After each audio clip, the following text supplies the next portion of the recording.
Hello everyone. So this is my task to explore dataset.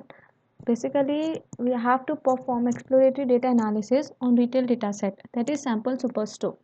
So our main purpose of this task is like as a business manager, it will think we have to try to find out the weak areas where we can work to make more profit. It means basically our main objective is to look towards the profit, having relationship with the other factors.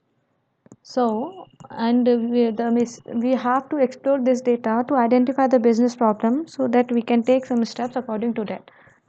Okay, so we are going to start our exploratory data analysis first by importing the libraries. We have imported the necessary libraries.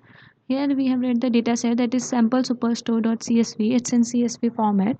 Here if we'll explore our data set, we can see that there are 9994 rows and 13 columns. Okay, now we are going to check the null values in our dataset. There is no null value in our dataset. That's really a very nice sign. We don't need to do any imputation method. So now we are checking the data types of the dataset, and here we can see in our dataset we have both the numerical features as well as the categorical features. Int and float comes under the category of numerical, and the object itself is into the categorical feature. So now we are going to define the independent and the target feature. Our independent feature would be in the X, and the target, that is the profit, would be in the data frame Y. Okay, so from our data frame X, which is a data frame of independent features, we are going to divide that into the numerical one and the character one. Okay, so here we have created two data frame now for numerical and the character one.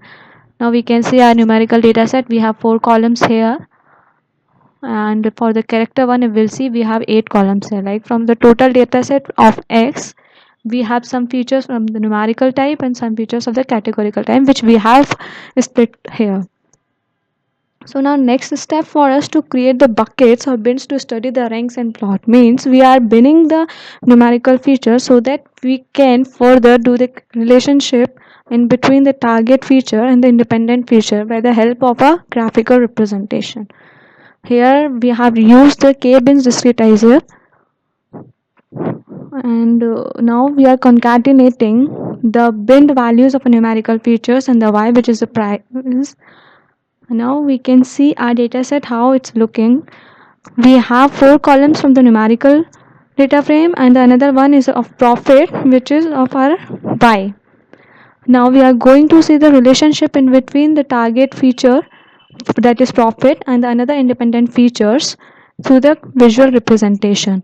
Here we can see relationship between the postal code rank and the profit, sales rank and the profit, and like this many more. From here we can analyze which dataset is and which feature is useful for our dataset. So which feature should we keep in our dataset and which feature can we remove from that. So we have seen for the numerical one. Now we are going to do the same thing for the character one feature. Okay, so same thing we have done for this also, and we can see the relationship in between the profit and the categorical features.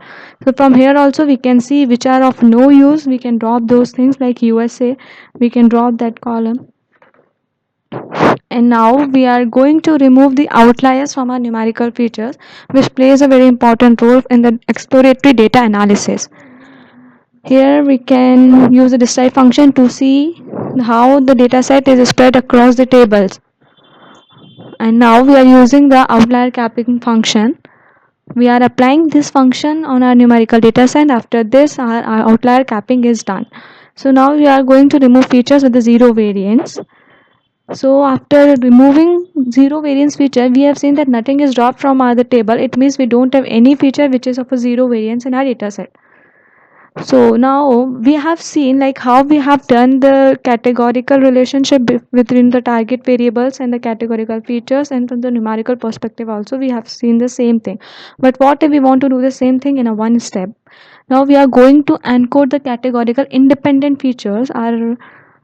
We can do the encoding like this, and now after doing the encoding we are going to do the feature discretization so that we can see the relationship between all the features in one step.